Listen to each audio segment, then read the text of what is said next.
The following is a Hoop Ball presentation.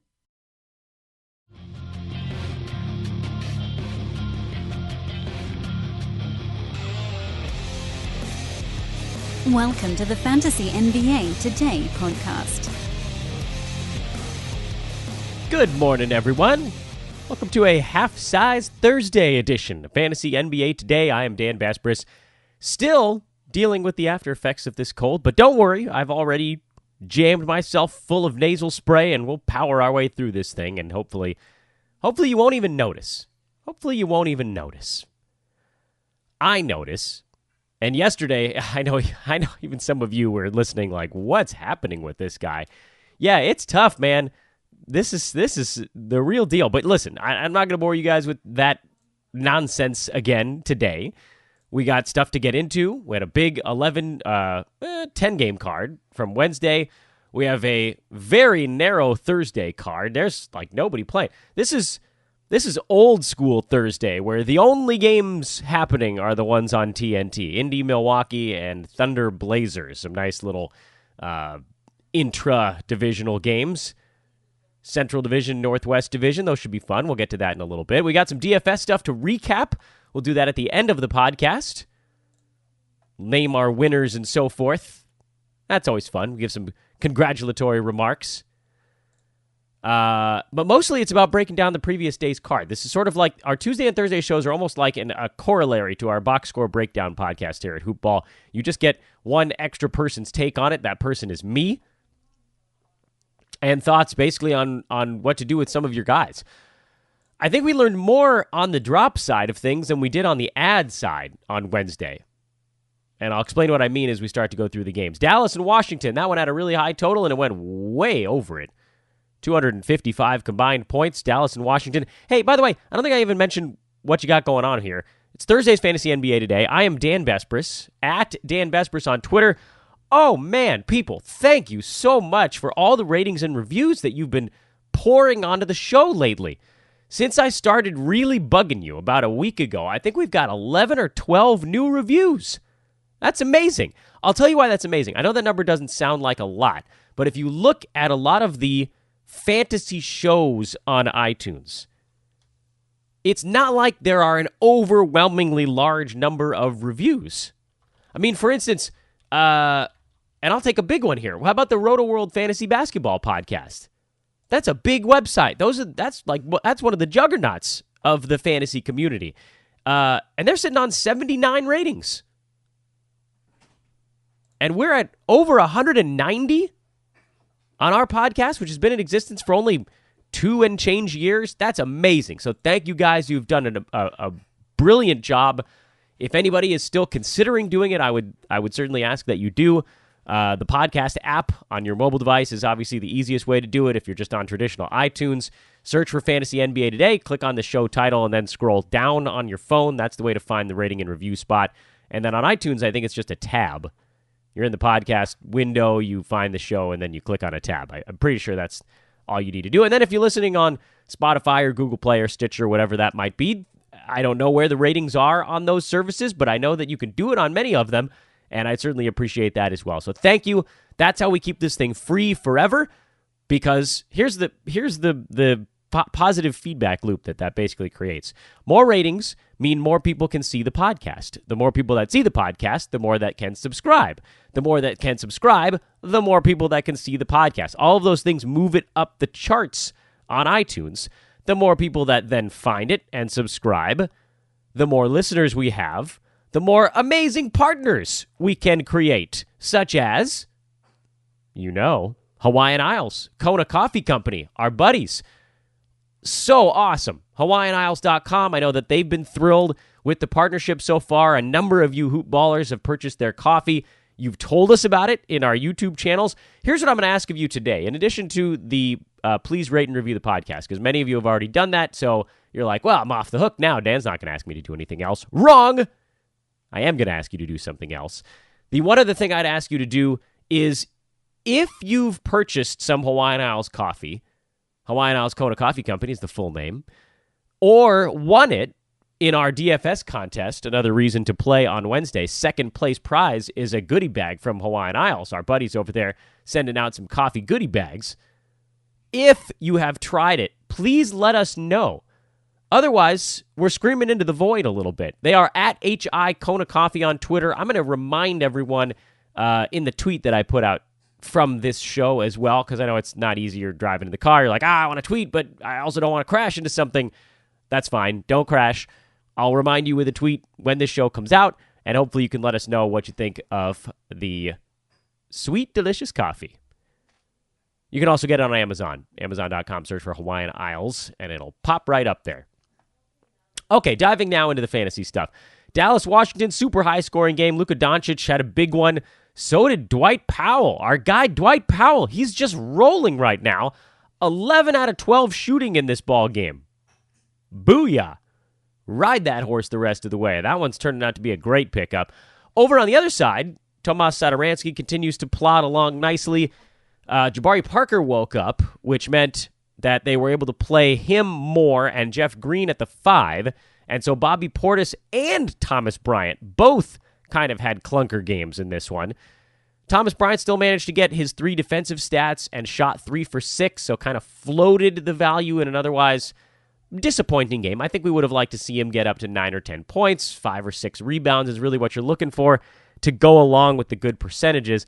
I'm not bailing out on Bryant because it's pretty remarkable, actually. I mean, if he plays 2 or 3 more minutes, takes another 2 shots, something like that, then it's basically the fantasy line that we wanted in 9-cat. 0 turnovers, 50% shooting. You want a few more points and a few more rebounds, but the 2 steals and a block, that's beautiful.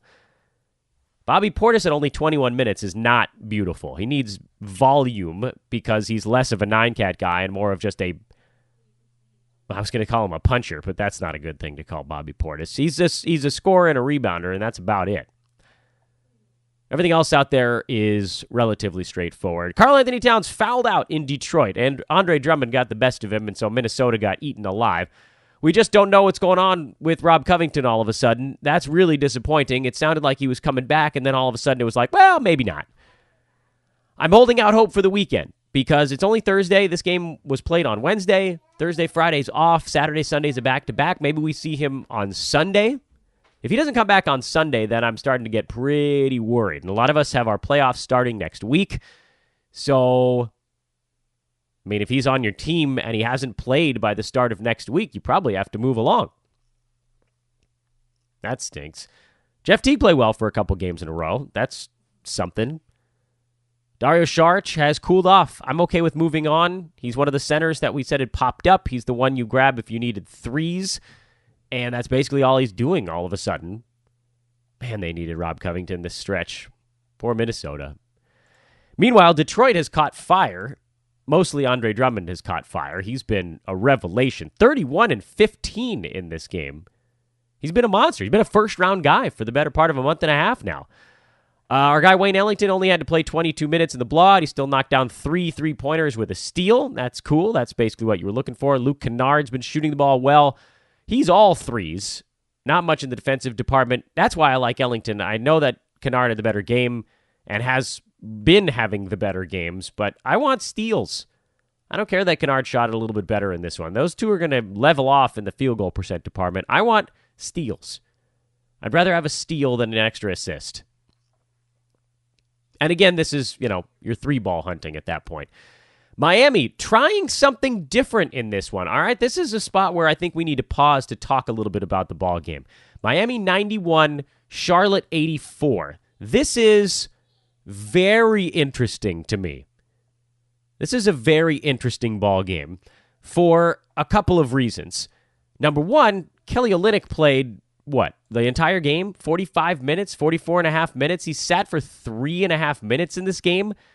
He's locked and loaded. He's an all-systems-go fantasy guy right now.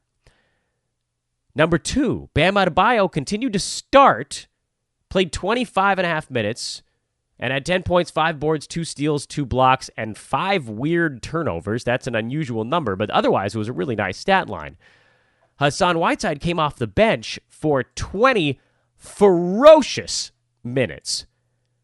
And I'm starting to wonder if that's actually what we want out of Hassan Whiteside, and if this was the story all along. And it's just kind of like, I'm trying to think of the movie reference, and I'm brain farting on it a little bit. It was like, oh, it's a Wizard of Oz reference. It was you all along. No, that's not right. Anyway, doesn't matter. It was you all along, Hassan Whiteside. If you remember, some of the best work that he's done came when he wasn't expected to try to play 32 minutes a ball game. The 2014-2015 season, when he came roaring out of nowhere with the Heat, when he returned from the edges of the earth. I think he was playing in China at the time. Someone can probably correct me. It was either China or Europe or heaven knows where. He came roaring back to Miami, and he was only averaging 24 minutes a game that year and almost 3 blocks a game. The following season, he played 29 minutes a game, averaged almost 4 blocks, and then got paid. The money came a-rolling in, and Hassan Whiteside played big minutes the next year, but the blocks started to come down. And the knee started to hurt, and the hip started to hurt, and all these things started to go a little bit awry. And this year, obviously, the free throw percent has been the thing that's completely crushed his value. I had hope for Hassan basically the entire season. And only recently I finally just said, you know what, screw it. He's no longer helping my team. I've got to get out of the Hassan Whiteside business. This is actually a really interesting development. Not all of the opponents are going to have, a bunch of dudes that just sort of plow into the paint and throw up awkward shots the way that Charlotte might. So I don't know that Hassan Whiteside is going to block 4 shots in 20 minutes a game. But if they throw him out there for 20 to 24 minutes of just going full bore Whiteside, I'm actually okay with that. Look at his previous ball game, the one where he came back from his hip issue. He played 15 minutes, had 4.7 rebounds and a block shot. And that was against the high-flying Atlanta Hawks, who spread the floor and he wasn't going to have that many opportunities to handle people right near the bucket. Same thing, by the way, is likely to occur with Cleveland 2 days from now. They don't attack the rim very much. I would be very satisfied with Whiteside coming off the bench and playing 22 minutes. I think it gives him the opportunity to go against basically, pastry opponents in the second unit on other teams. And he can just fly around. You don't have to worry about defensive principles. Just go block everything and have a ball. This next game against Cleveland is going to be a very telling one. I think I'm probably keeping him on my bench for at least one more. But if this is what we start to see, if it's active Hassan, who doesn't have to worry about touches because he can actually be a focal point of the second unit, he can come out there with Dwayne Wade, who is going to run some pick and rolls with him, and he doesn't have to worry about staying away from Winslow and Waiters and Richardson. I would say Kelly Olynyk, but he's actually a pretty good facilitator at a big man spot. But just stay away from the, at times, ball stopping that occurs with the first unit, and basically the inability for the first unit to run traditional pick and roll stuff, because that's where Whiteside tends to excel. That or a post play, and nobody's running those anymore. So I'm intrigued by this. I'm out on Derek Jones Jr. I was really hoping that they'd give him some minutes, but it doesn't look like that's going to happen. Goran Dragic is still a guy to keep an eye on. The minutes are there if he wants them. Rodney McGruder would vanish. Justice Winslow would not get to play as many point guard minutes. Dwayne Wade probably wouldn't be playing 30. But when Dragic comes back, he's a guy to keep an eye on as well. But certainly the Whiteside-Adebayo thing, I tweeted yesterday, I'm benching both of these guys right now. And I'm okay with the fact that I did it, even though they both ended up having pretty decent ball games, aside from the Adebayo turnovers, because it was important to feel this out a little bit. And now that we have, there's actually a planet where they both end up with fantasy value down the stretch. Could Miami finally be figuring this thing out a little bit? Maybe. They're in the 8th seed right now, thanks to the Magic falling apart a little bit. Pistons are the 6th seed all of a sudden. The Nets have been chunking it up. Charlotte side, Cody Zeller double-doubled. Marvin Williams had a poor shooting game, but he continues to be worth using. Jeremy Lamb also had a poor game. Still got his 27 minutes off the bench, though. That's a good sign. And they just shot 37%. That's just called sucking for a night. Next on the docket, rumbling our way through. Cleveland, Brooklyn. Spencer Dinwiddie had a big ball game. shoving it in my face that I called him a guy outside the top 100. It'll bounce around a little bit. And, of course, Brooklyn putting up a $113. That's helpful. A lot of guys had decent ball games. LeVert looked not as good in this one, which is a little bit of a letdown. D'Angelo Russell was solid. Jared Allen had a very nice efficiency game before fouling out. And Brooklyn pulled away late. I am certainly enthused by the 31 Kevin Love minutes. He put up 24 and 16. That's a beautiful thing. Larry Nance Jr. had 17 and 10 with 4 steals. That's also a good thing. And then it's a steep fall off from there, and we're going to start to see the regression here from Cedi Osman, which we sort of thought was coming.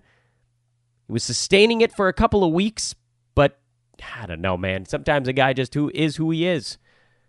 San Antonio at Atlanta. Derek White had a 6-block game. Holy smokes. Hope everybody stashed him way back when we said it was time to stash him. Jakob Poeltl missed this one with a hamstring. He's a guy we're watching to see if he can claw his way back into meaningful minutes. I'm kind of doubting it now. Atlanta, with no Dwayne Dedmon and Taurean Prince ejected in the third quarter, we still don't really know how many minutes Kent Bazemore is supposed to play. Why is this so freaking complicated? Can we just have a damn Hawks game where all 3 wings, Baze, Herter, and Prince, and forget DeAndre Bembry for a minute, can we just have a damn game where all 3 of those guys survive until the end? Listen, here's the thing. You're still riding Kent Bazemore until his minutes go away. Somehow, every single game, someone is out, even if they were in. Taurean Prince was actually having a decent ball game before he got tossed, so whatever. Hopefully that will continue in some capacity. John Collins at a 25-minute limit, and he was pulled at exactly 25 minutes. Alex Len saw huge minutes with no Dedmon. Something to keep an eye on because Omari Spellman is out for basically a month, and if they start to consider a Dedmon shutdown, which I don't know that there's any indication that that's happening yet, but there's sort of no reason for Atlanta to play him. Hawks are 22 and 44 right now. They have that weird little bubble they're in where the Cavs, the Knicks, and the Suns are nowhere near them on the bottom side, and the Grizzlies, the Wizards, the Mavs, there's like a 4-game gap on the upper side. So Atlanta can basically do whatever they want, and they're probably going to be sitting right in that 4th worst spot.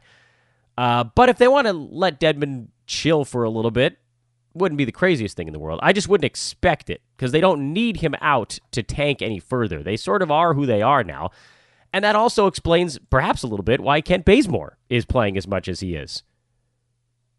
So I'm okay with it. I'm okay with a Baze grab. When he's playing 20-some-odd minutes, he's a good fantasy asset. Steals, blocks, and threes. We love all that stuff. So I'm scooping him in a few spots. And in the next game, we'll find out if it was an idiotic move. It might be. They have 2 days off here as well, so oi. Anyway. So that's the story with Atlanta. Continues to be somewhat confusing. Chicago wins again. What in the world is happening in this universe? Bulls are 6-4 in their last 10 ball games, stealing a win from Philadelphia. Very odd ending. Zach LaVine had 39. Otto Porter playing well. Didn't shoot the ball well, but playing well. Chris Dunn, by all accounts, is starting to have more of the games that we expected, which is insanely low scoring, rebounds, assists, steals, blocks, that stuff. And that's kind of upsetting because I think when a lot of us drafted him, we were hoping for more like a, 12-point, 8 assists, 2 steal kind of thing. And it's not going to be that. But if he can maintain what he's done the last couple of ball games, which is not turning the ball over a whole boatload of times, getting steals, getting some assists, getting some rebounds, then he can carve out a little bit of that non-shooting point guard role. Robin Lopez missed a bunch of free throws and turned it over 4 times, but he had 19 and 9 again. It's laughable that this is where we're at. Jonah Bolden was not necessarily expected to play, and then he ended up going for 17 minutes. He's an interesting streaming option, but sounds like Embiid is going to be back pretty soon, so I wouldn't invest too much of my heart and soul in the backups on Philadelphia. Utah wins in New Orleans. Derek Favors played well. So did Gobert. Joe Ingles nearly triple-doubled as his stretch run. Strong stretch continues. And there's no news out of Utah. For the Pelicans, Anthony Davis got his 21 minutes. And then it was just a whole mishmash of crap Frank Jackson got 28 minutes in this game. Kenrich Williams back up to 34. Drew and Julius, they got their 30-some-odd minutes. Okafor played 5. Darius Miller, 26. Etuan Moore, 18. Our guy Cheick Diallo only played 9 minutes, and Elfrid Payton soiled himself in 29 and a half. This is a mess. I said this was a mess, and then I bought into Cheick Diallo, and now I think I'm back to thinking it's a mess. I think I'm out on Pelicans, although if Anthony Davis ever does call it a year, which it doesn't look like it's going to happen until the very end of things, I'm out. Other than the obvious ones, of course. DeAndre Jordan came back. He played 25 minutes and had 17, 14, and a couple of blocks, but Mitchell Robinson still got his 22 high-octane minutes with 6 defensive stats. And then beyond those two guys, it's just sort of a different guard that does stuff on a night-to-night basis, and this time it was Damian Dotson. Congratulations if you rolled the Damian on your, let's see, Damian, Dennis Smith Jr., Kevin Knox is a forward, Alonzo Trier, Emmanuel Mudiay. I'm going to say it's a 5-sided die right now, and every day it comes up something. I'm out on the rest of those guys also. I'm out. Phoenix side, Devin Booker went huge. Still at his 5 turnovers, man. I know that you can't complain in a game like that one. Tyler Johnson is playing well again, so he keeps buying himself more time. Rashawn Holmes had a really nice ball game, and I kind of, if there was ever going to be a day where you thought Rashawn Holmes would have a little bit of a breakout, it would be this one. DeAndre Ayton against DeAndre Jordan. The battle of the DeAndres. It's one we've always been waiting for. DeAndre Jordan just ate him alive. And so Rashawn Holmes came in, played some solid pick-and-roll defense, got his 4 defensive stats. But on a night-to-night basis, it's going to be more Ayton. He got into foul trouble in this one, ended with 5. And so I love Rashawn Holmes with all of my heart, and we all do here at Hoop Ball. And all we want him to do is get 20 minutes a game, but it's just not going to happen right now. Mikal Bridges got into foul trouble as well. If you're wondering why the low minute count, he did have 5 cash counters in 21 minutes. This is why he's always a hold. It's just such an easy decision. No Kyrie Irving on the back-to-back after the big one in Golden State. Boston letting the other guys go to work against the Sacramento Kings. Not a whole lot to take away from this one.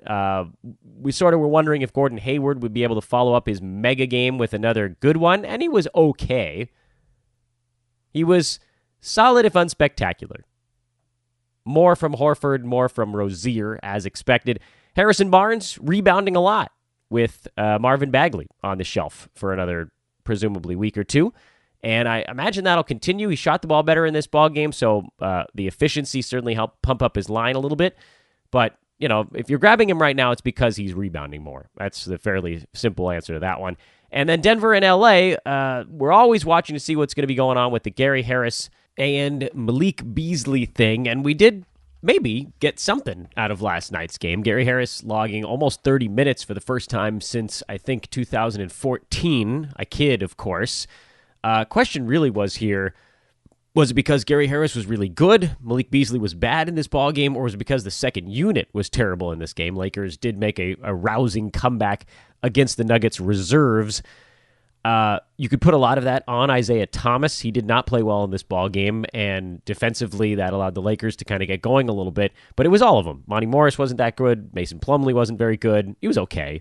And then Malik Beasley had an off shooting night, and Gary Harris capitalized. He had a much better shooting night, and that bought him more minutes. And it kind of comes back to the discussion we've had before, which is if you're starting a ball game, you have the opportunity to sort of put your imprint on it and buy more minutes. And for Harris, a lot of his strong minutes came in the third and fourth quarters of this one, but that's the advantage of starting. He had 2 chances in each half to really make his impact, where Beasley only had the 1. Is this the game where Gary Harris gets going? I don't know, but certainly this is a positive piece of information of him maybe getting back into the mix a little bit. And I would say if he was dropped in any leagues, you have to pick him up and hope that this is a turning point for him. And for the Lakers, JaVale McGee got the start and saw some extra time. I don't know if it was because of Nikola Jokic on the other side or just trying some stuff out.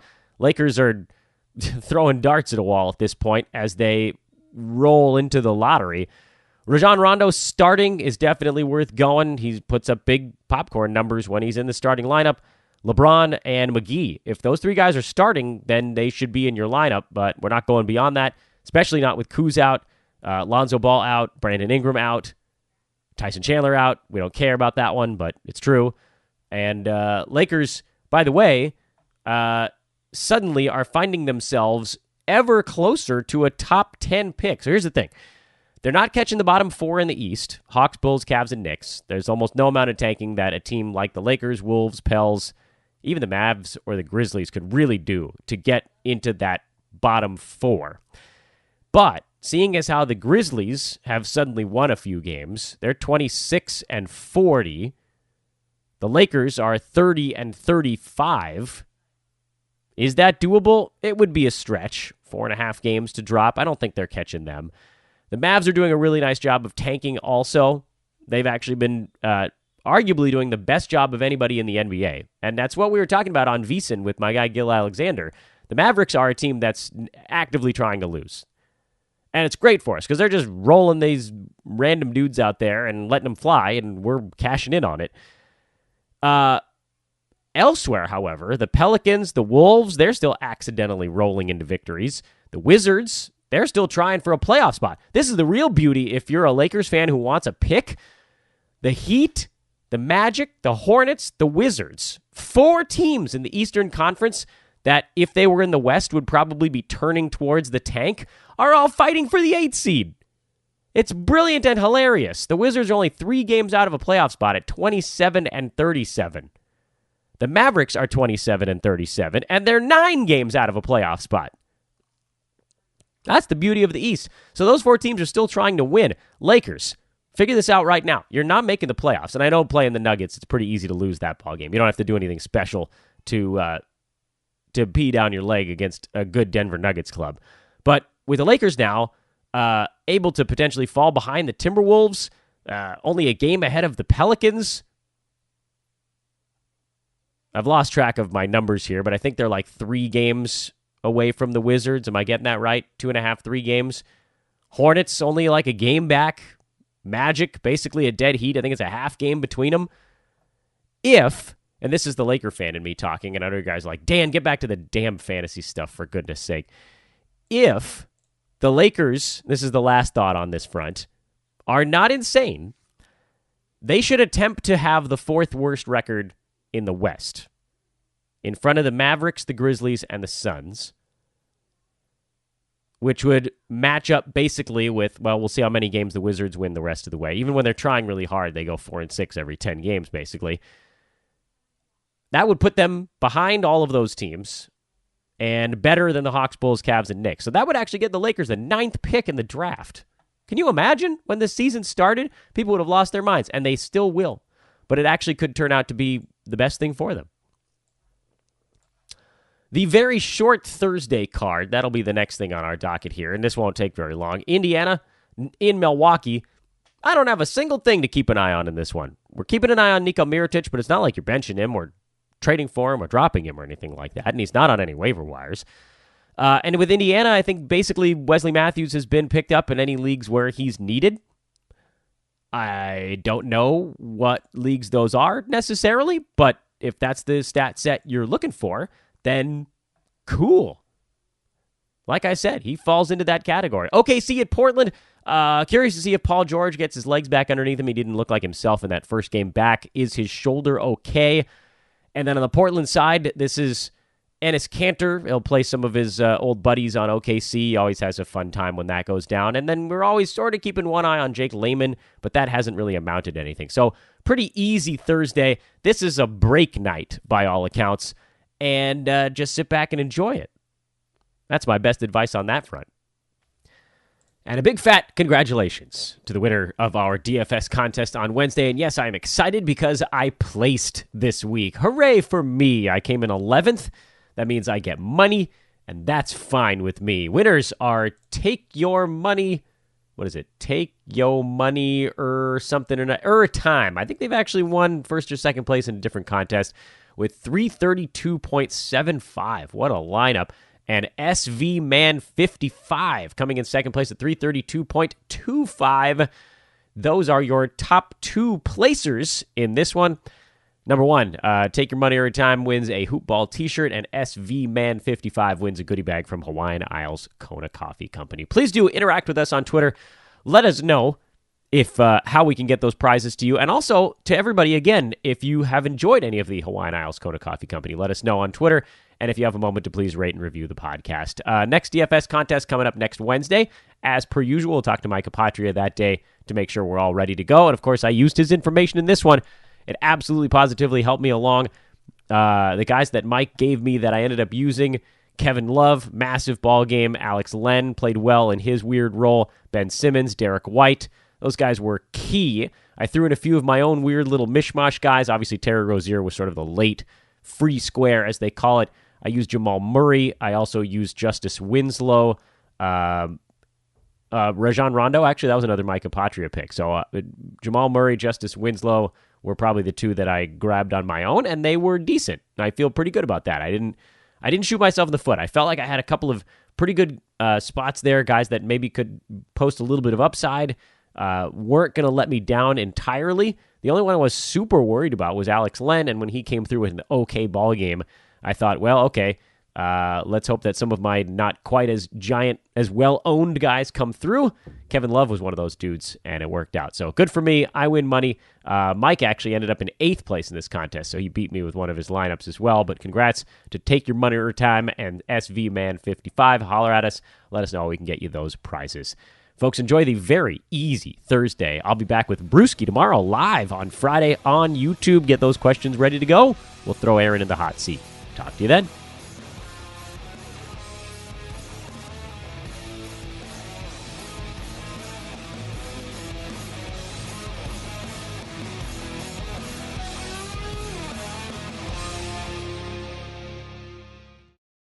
This has been a Hoop Ball presentation.